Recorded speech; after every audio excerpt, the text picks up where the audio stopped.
Ini kitab yang ditulis di atas daun lontar.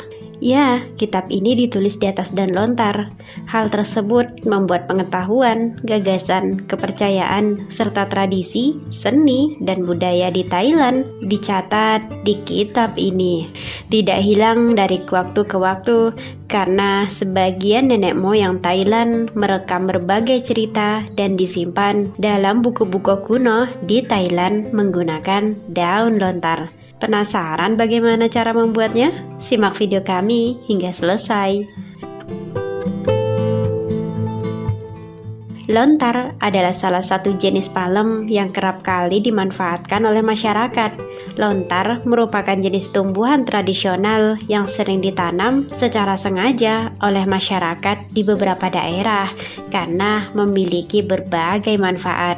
Bagian dari pohon lontar yang sering digunakan masyarakat adalah daun lontar, pelepah, bunga, dan buahnya. Hasil olahan lontar paling tenar adalah nira dengan menyadap bunganya. Namun, tahukah Anda jika ada kitab yang ditulis di atas daun lontar? Ya, kitab agama Buddha. Kitab ini ditulis dengan cara menulisnya di daun lontar. Cerita yang ditulis di atas daun lontar, kebanyakan dari mereka adalah ajaran dalam Tripitaka atau hal-hal yang berkaitan dengan Sang Buddha. Selain cerita moral, naskah juga merekam peristiwa dan cerita duniawi seperti sejarah, astrologi, sastra, kronik, hukum kuno, farmakop, mantra sihir, dan lain sebagainya. Namun, saat menulis di atas daun lontar harus sangat berhati-hati karena daun lontar sendiri merupakan bahan yang rapuh dan dapat membusuk seiring berjalannya waktu. Untuk menjaga daun lontar dalam kondisi sempurna dan memiliki umur panjang, dengan kata lain, hal itu berarti pula menjaga ajaran Buddha yang tertuang dalam daun lontar akan menjadi semakin lama.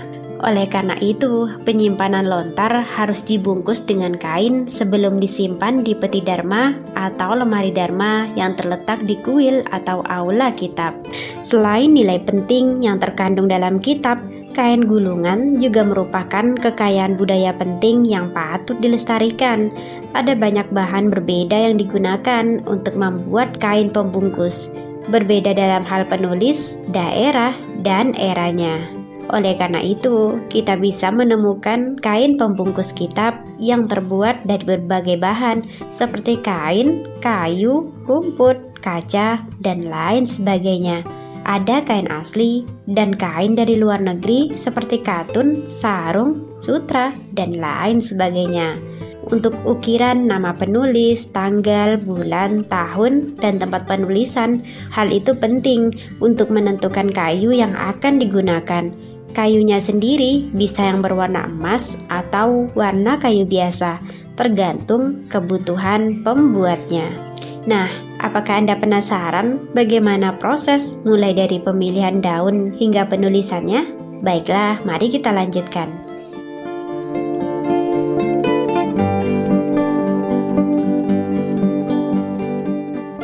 Daun lontar yang digunakan harus memiliki kualitas bagus, ukuran pas, dan merupakan daun muda kedua yang baru mulai terbuka. Karena seratnya tidak terlalu lengket, daunnya halus, dan tidak mudah patah. Setelah daun dipotong, lalu dijemur di bawah sinar matahari dan embun selama kurang lebih 3 hari 3 malam. Kemudian diikat menjadi satu. Untuk selanjutnya dipotong batangnya. Setelah itu ditumpuk sekitar 20 hingga 30 meter. Digulung membentuk lingkaran, diikat dengan tali, lalu direndam dalam air selama kurang lebih 24 jam. Beberapa penduduk setempat biasanya merebus daun lontar dengan air sisa pencucian beras.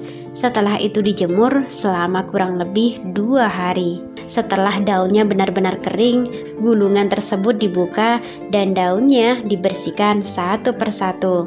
Lalu letakkan di atas nampan dan disimpan di udara terbuka. Nampan terbuat dari kayu seukuran daun lontar, digunakan dengan bagian depan dan belakang. Satu tumpukan berisi kurang lebih 10 hingga 20 daun lontar yang saling tumpang tindih dan disambung dengan pembatas. Gunakan pisau tajam untuk memotong agar rata di keempat sisi pembatasnya. Lalu dirangkai 500 daun dan diikat menjadi 3 bagian.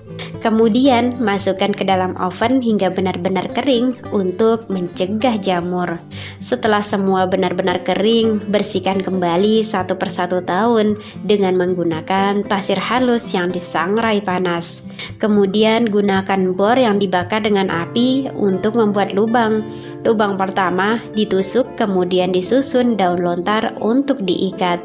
Satu ikat ada 24 helai daun lontar, dan daun lontar pun siap untuk digunakan menulis buku atau kitab.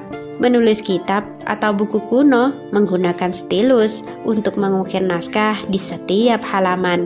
Stilus adalah alat yang digunakan untuk menulis naskah. Bentuknya mirip dengan pulpen kekinian, terbuat dari kayu dan paku. Dengan mengasah kayu dan mengubahnya menjadi batang untuk pegangan. Saat menulis, ujung stilus harus selalu diasah agar stilus tetap tajam, sehingga garis huruf menjadi halus dan indah. Penulis pun harus berhati-hati untuk menjaga tekanan tangan dengan tepat. Jika terlalu ringan, garis teks akan putus.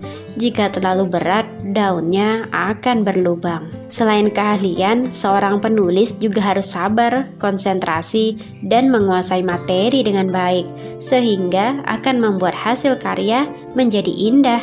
Indah tanpa kesalahan, karena jika tulisan salah tidak dapat dihapus atau diperbaiki, namun akan menggunakan metode koreksi dengan mengolesi karet atau menandai huruf yang salah, membuatnya terlihat tidak menarik dan kesucian terhadap ajaran dapat berkurang. Naskah yang telah ditulis dapat didekorasi agar serasi dengan indah baik diisi buku maupun sampul.